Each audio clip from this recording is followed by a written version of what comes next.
जनसुराज पे सवाल उठाया जा रहा है, कहा जा रहा है कि यहाँ की फंडिंग कहाँ से आ रही। जदयू अब बौखला गई है। इस बार 2025 के चुनाव में उनका अस्तित्व खतरे में है। जनसुराज अभी पार्टी चुनाव लड़ी नहीं ढंग से। पहला विधानसभा जो कॉमन है 243 सीटों पर लड़ने जा रही, अभी से उनको डर सता रहा है।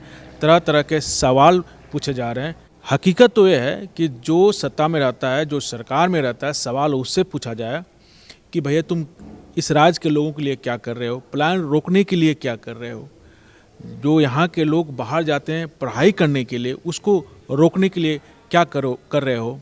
जो पेपर लीक हो रहे हो उसके लिए तुम क्या कर रहे हो। बालू माफिया जो बहुत प्रोमिनेंट है उसको रोकने के लिए क्या कर रहे हो। जो पुल बनते हैं 12-13 पुल एक हफ्ते में गिर गए, उसको रोकने के लिए क्या कर रहे हो। ये सवाल ना पूछ करके ये पूछ रहे हैं भाई जनसुराज कैसे पार्टी चल रही है। 2019 में 20 करोड़ रुपए आए थे आंध्र प्रदेश की कंपनी है मेगा इंफ्रास्ट्रक्चर से।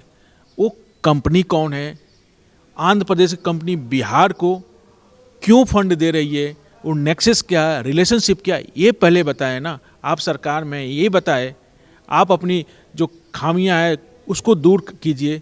उसको छुपाने के लिए आप जनसुराज के पीछे पड़ गए। उनको जनसुराज मुद्दे की बात करा, उसको भटकाने की कोशिश कर रहे हैं। जनसुराज जो काम किए उन काम में जो भी गड़बड़ियाँ दिख रही है उसके समक्ष रख रहा है, डेटा के साथ रख रहा है।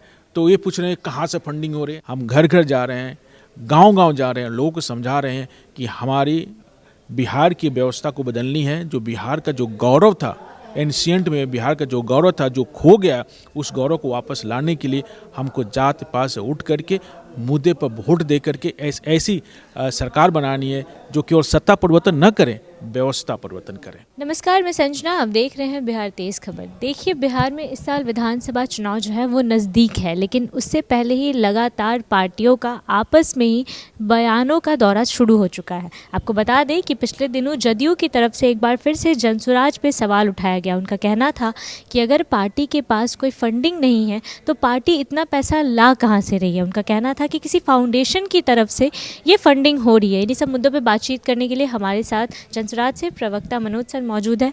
सर, एक बार फिर से जनसुराज पे सवाल उठाया जा रहा है, कहा जा रहा है कि यहाँ की फंडिंग कहाँ से आ रही। बहुत बहुत धन्यवाद। आपके चैनल को बहुत सारी शुभकामनाएं।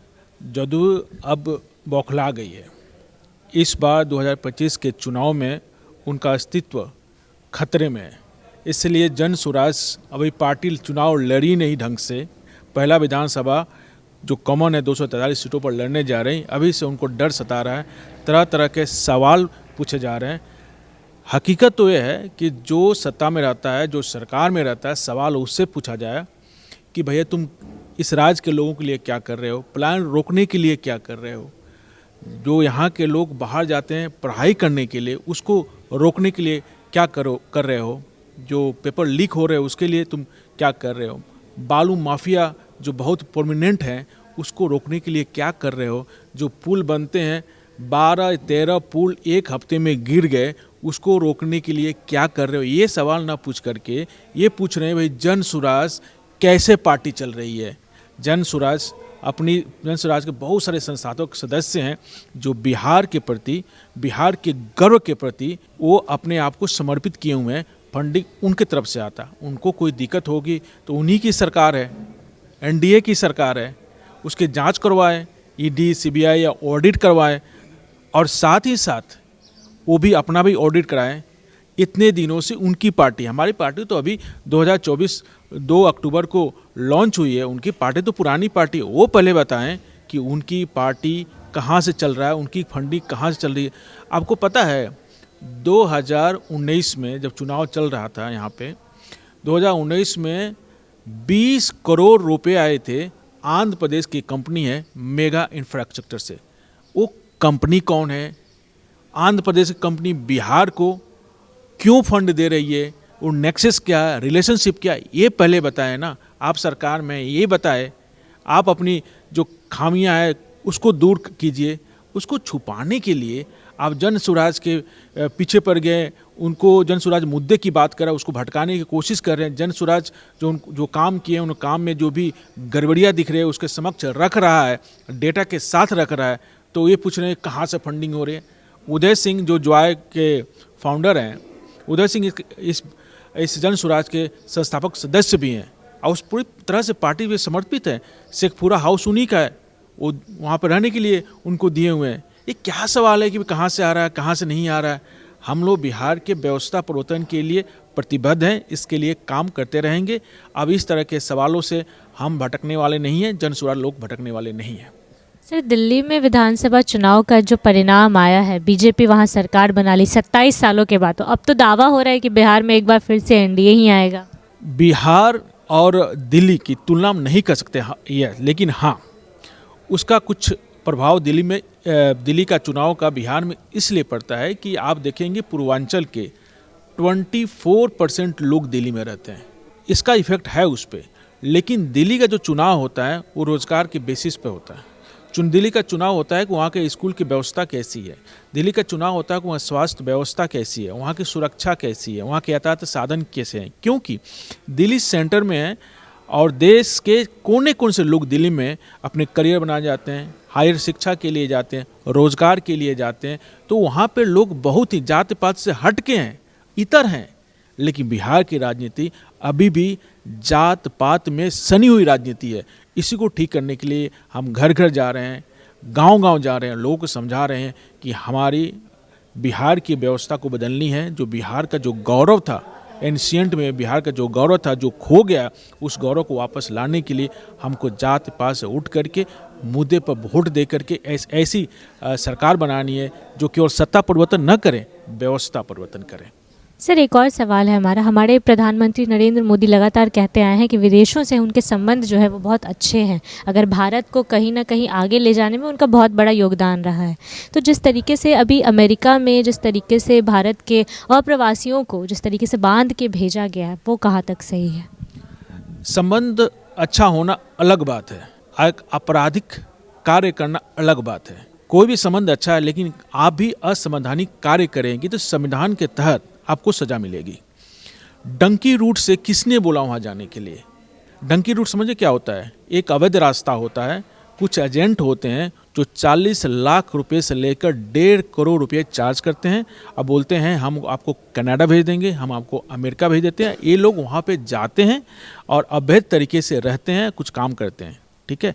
तो वो ऐसे व्यक्तियों को उस देश का वीज़ा नहीं मिला होता। वीज़ा नहीं देने का मतलब यह है कि आप हमारे देश में आमंत्रित नहीं हैं, आप हमारे देश में नहीं आ सकते, इनवाइटेड नहीं है, आप अवैध रूप हैं, अवैध रूप से रह रहे हैं। तो अवैध रूप से रह रहे हैं तो हर देश का अपना एक कानून होता है, लॉ ऑफ बुक होता है। उस कानून में जो इस तरह के लोगों के लिए सज़ा का प्रावधान है, उस सज़ा के अनुसार से उनको सज़ा दिया गया और इस देश में भेजा गया। क्या मोदी जी बोले थे कि अब 40 लाख रुपए से लेकर 1.5 करोड़ रुपया खर्च कीजिए और अवैध तरीके से जाइए? इसमें किसी व्यक्ति को दोष नहीं दिया सकता। हाँ, एक बात जरूर करना चाहूँगा सरकार से कि इस तरह से जो एजेंट है, एजेंसियां है, लोगों के झांसे में दे करके इतने पैसे ले करके जो डंकी रूट से दूसरे देशों में भेजती है, जिसके वजह से जो अच्छे लोग, जेन्युइन लोग भी वहाँ जाते हैं। भारत का जो गौरव है, भारत का जो शाख है, वो दूसरे देशों में विश्व पटल पे मलिन होता है। ऐसे लोगों को पकड़ करके रोक लगानी चाहिए। सर, क्योंकि कहीं ना कहीं हमने देखा कि इंडिया गठबंधन इस वाक्य को लेकर लगातार नरेंद्र मोदी पर सवाल उठा रही है, उनके पुतले जलाए जा रहे थे अभी कुछ दिनों पहले, तो ये कहीं ना कहीं गलत है। क्योंकि देखिए, विरोध करना अलग बात है। अगर मान लीजिए अभी एनडीए की सरकार है, अगर महागठबंधन की सरकार होती तो क्या ऐसी घटना घटती तो क्या आप पुतले जलाते? ये तो विरोध करने का तरीका, ये राजनीतिक चीज़ है, इसमें कुछ कहा नहीं सकता है। अगर आप अच्छा करेंगे तो बुरा करेंगे, विरोध करेंगे। लेकिन जो लॉजिकल पर्सन होगा, जो इस संविधान को समझता है, इंटरनेशनल रिलेशनशिप को समझता है, वो ऐसी बातें नहीं कह सकता। हाँ, ये बातें कीजिए कि जो एजेंट है, एजेंसियाँ है, वो किस तरह से यहाँ पे पनप रही है, उस पर रोक लगाइए। वो दूसरे देशों में जाइएगा, वहाँ पे चोरी कीजिएगा, क्योंकि रिलेशनशिप बहुत अच्छे हैं तो आपको सज़ा नहीं मिलेगी। आपको किसने बोला चोरी करने के लिए? क्यों कर रही है चोरी? आप मत कीजिए ना। वो जो उस देश का संविधान, उसको अवॉइड कीजिए। आप वीज़ा लेके जाइए, क्या दिक्कत है? आपको भगाता है, आपको बहुत रिस्पेक्ट मिलता है। मैं भी बाहर रहा हूँ, अगर आपके पास प्रॉपर वीज़ा है तो वहाँ के लोग आपको रिस्पेक्ट करेंगे।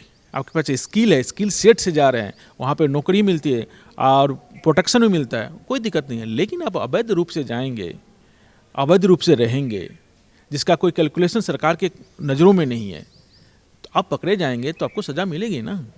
सर एक आखिरी सवाल है, इस साल विधानसभा चुनाव है, पार्टी पहली बार विधानसभा चुनाव लड़ने जा रही है, तो क्या कुछ तैयारियां हो रही है पार्टी की तरफ से? जो जन सुराज है, पूरा विश्व में, पूरा देश में रिकॉर्ड है कि इतनी तेज पार्टी फैलने वाली हो गई है। 1 करोड़ से ज़्यादा सदस्य कुछ ही दिनों में इसके बन गए थे। इसका नाम जुबान पे पहुंच चुका है। ये बहुत कम होता है, बिरले होता है। अभी 2024 में पार्टी बनी, अब सब लोग जानने लगे हैं कि जन सुराज क्या है। अब विपक्ष पार्टियां जो कटाक्ष कर रही है वो कहीं ना कहीं डर रही है कि जन सुराज आएगा और उनका सुपड़ा साफ हो जाएगा। इस हमारी तैयारी पूरा युद्ध स्तर पर चल रहा है। लोग मिल रहे हैं, सबको जो भी उनका कार्य है दे दिया गया। आज सब लोग अपनी कार्य ईमानदारी से निभा रहे हैं और जब मुझे लगता है 2025 में जन सुराज के लिए बहुत ही अच्छा होगा, क्योंकि इस देश के युवा को, उनको जाति धर्म से मतलब नहीं, इस देश के युवा को मतलब है अच्छी शिक्षा से, इस देश के युवा का मतलब है रोजगार से, इस देश के युवा का मतलब है सुरक्षा से, इस देश के युवा का मतलब है कि हमारा जो खोया हुआ गौरव है बिहार का, उसको वापस लाना है। हम जब दूसरे राज्यों में जाते हैं, चाहे आप कितने टैलेंटेड हो, जब कोई पूछता है कि आप कहाँ से, तो पहले आप हिचकिचाते हैं कि हम बिहार के नहीं हैं। अगर को पता चल जाता है बिहार के हैं तो आप अपने आप में थोड़ा शर्मिंदगी महसूस करते हैं, क्योंकि हम लोगों ने इतने सालों में बिहार को इस तरह से नीचे गर्त में ले गए हैं कि बिहार का नाम इस देश के हर राज्यों में बिगड़ चुका। उस राज का नाम जो, इस राज का नाम जो बिगड़ चुका, कभी ये अशोक का अखंड भारत हुआ करता था, सब पर दबदबा था। चाणक्य यहाँ के, आर्यभट्ट यहाँ के, अरे क्या नहीं दिया बिहार को, लेकिन यहाँ की व्यवस्था गड़बड़ हो गई, इसके वजह से बिहार गर्त में चला गया। उसी व्यवस्था को सुधारने के लिए जन सुराज प्रतिबद्ध है और हम सब मिल करके इस जन सुराज के माध्यम से बिहार का जो खोया हुआ गौरव हम वापस लाएंगे। जी बहुत बहुत धन्यवाद सर। तो हमारे साथ जनसुराज से प्रवक्ता मनोज सर मौजूद थे, जिन्होंने जदयू की तरफ से उठाए गए सभी सवालों का मुंहतोड़ जवाब भी दिया और बाकी कई मुद्दों पे हमसे बातचीत भी की। बाकी आपकी क्या राय है इस वीडियो को लेकर, आप अपनी राय हमें कमेंट सेक्शन में ज़रूर दें। बाकी अभी के लिए इतना ही, नहीं तमाम खबरों के लिए बने रहिए हमारे साथ और देखते रहिए बिहार तेज़ खबर।